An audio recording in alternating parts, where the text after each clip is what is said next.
राजी कई के बलमबाजी मार ले ले कोरा भर के। क्या रे बुढ़िया की दुमछल्ली नंबर 2 कैसे बोल रही थी? कमर दुखाता। भूल गई? चोर कितना भी शातिर क्यों ना हो, कोई ना कोई सुराग तो जरूर छोड़ता है। मतलब चल तुझे दिखाती हूँ। अरे सुनो। ये क्या है? चटाई इधर पलंग उधर। हाँ बड़ी है सुहागरात मनाने। हाँ ए बुढ़िया, तेरी फुसफुसिया से कुछ नहीं होगा।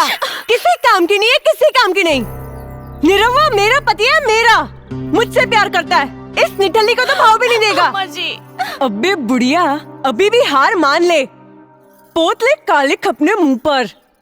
टिचू टिचू, कुछ नहीं होगा, कुछ नहीं होगा, कुछ नहीं होगा। सब कुछ होगा, सब कुछ। अम्मा जी। अरे बिटिया ऐसे दिन करा, ऐसे दिल छोटा मत करा। अरे एक बार खाली चल गलता का भल, वार पर वार कर जा। कोनो बार तो निशाना पलगी। अम्मा जी। बिटिया जल्दी लगी, जरूर लगी। चुंबन क्रिया तथा इसकी भेद। आए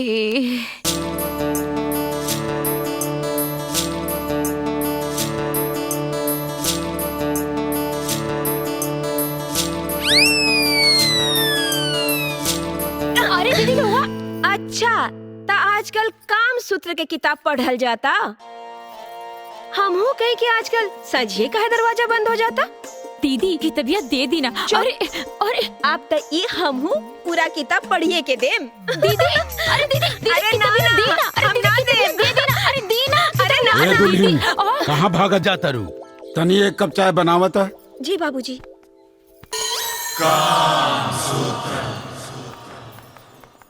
ए दीदी दीना की तबिया वहाँ का मांगे तो हम का कहे। अच्छा किताब कैसे?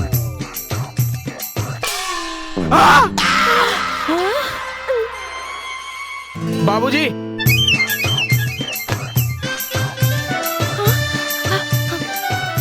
बाबूजी पूजा के सब सामान ले आई नी। ठीक है। फल मिठाई घी दूध सब ले आई नी। अरे और कुछ काम हो तो हमरा के बता दी बाबूजी। ई तुहार हो? हाँ ना हे भगवान अब कोई।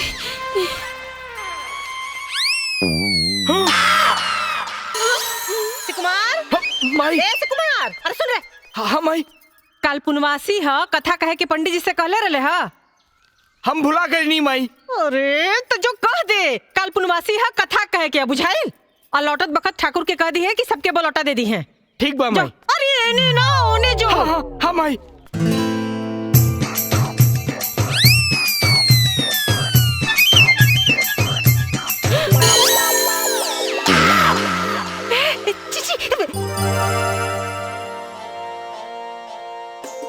बहू चाय बनल हो?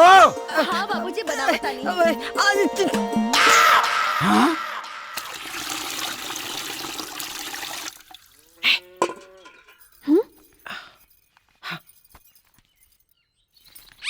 छी अम्मा जी रवा का दिखाओ तानी, रवा लाज नहीं खिलागत। और ये बच्चा हरी तो औरों के दिखे खातिर थोड़े न देनी है ना।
दिमाग खराब हो गया बा?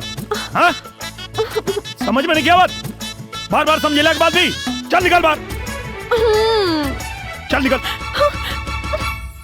चल।